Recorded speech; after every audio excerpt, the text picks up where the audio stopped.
Some Namibians are so against the establishment of donkey abattoirs in the country that they invited Alex Meyers from Donkey Sanctuary International, yes, such an organization exists, to make a presentation exposing the unsustainable demand for donkey skin. About 18 months ago, we started tracking reports of countries that were suspected of exporting donkeys and donkey skins.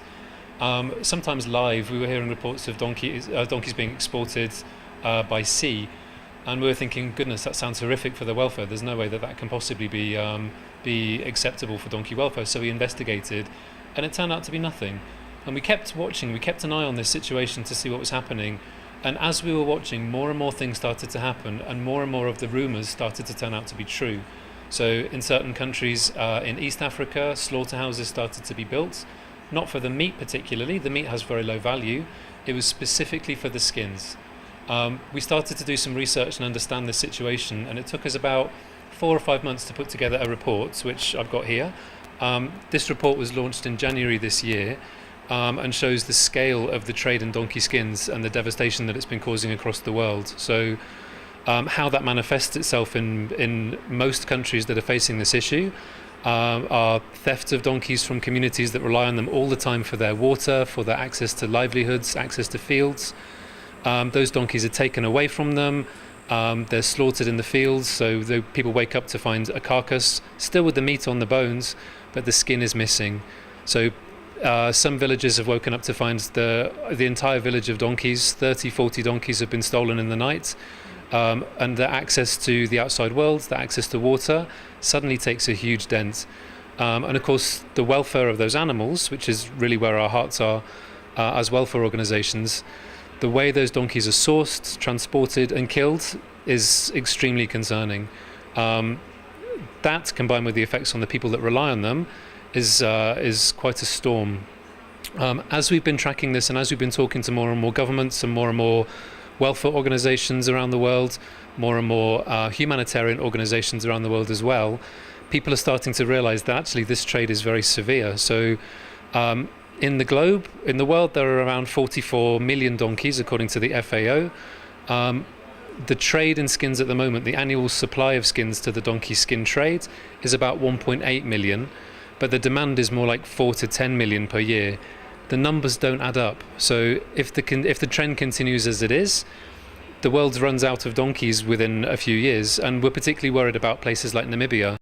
So in a country that has 159,000 donkeys, it's not a huge population, the idea of 2 slaughterhouses, even if the welfare was acceptable in the slaughterhouses themselves, there is no supply chain for those slaughterhouses. There is no surplus stock of donkeys. No one is breeding donkeys at anything like the numbers to sustain those kinds of losses. So where are those donkeys coming from? They'll be coming from people's farms, they'll be coming from people's livelihoods, they'll be the donkeys that people were relying on for their water. If the 2 slaughterhouses were to go ahead, combined, the capacity of those slaughterhouses would be about 1/3 of Namibia's total population of donkeys every year. And because they breed so slowly, they're pregnant for about 1 year, and then it takes a couple of years to become old enough to then reproduce themselves. You simply can't reproduce the donkey numbers at anything like what would become sustainable for that trade. And for a country like Namibia, where sustainable utilisation is written into the constitution, that's a huge concern. So we're here to try and put together our thoughts, put together experiences from South Africa and our experiences from Namibia, and also from across the world where we've seen this happening, so that we can start helping the Namibian government, helping municipalities considering slaughterhouses to understand what the real consequences are going to be for the people that rely on the donkeys, the sustainability of the population, and the welfare of the animals caught up in this trade. We also spoke to Dr. Maseke in the Directorate of Veterinary Services. We do monitor abattoirs, especially export abattoirs, and for us, an abattoir is a good thing because an abattoir is a place where you slaughter animals under controlled conditions. You look after the welfare, you look after the hygiene, things like that, to produce a product that is safe for humans to eat.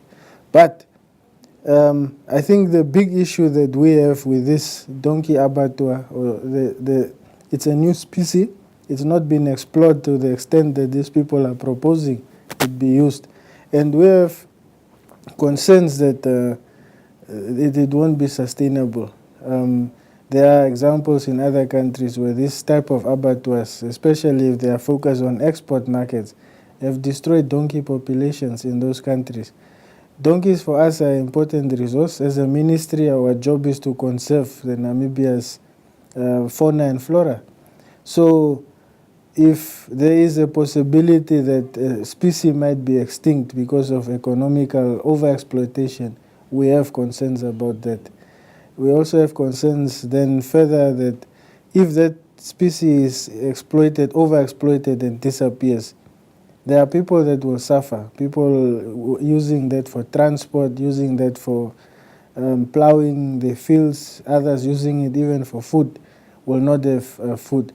So those are the concerns that we have with this whole concept, and not the abattoir per se and where it's located. It's rather the level of exploitation that we are worried about.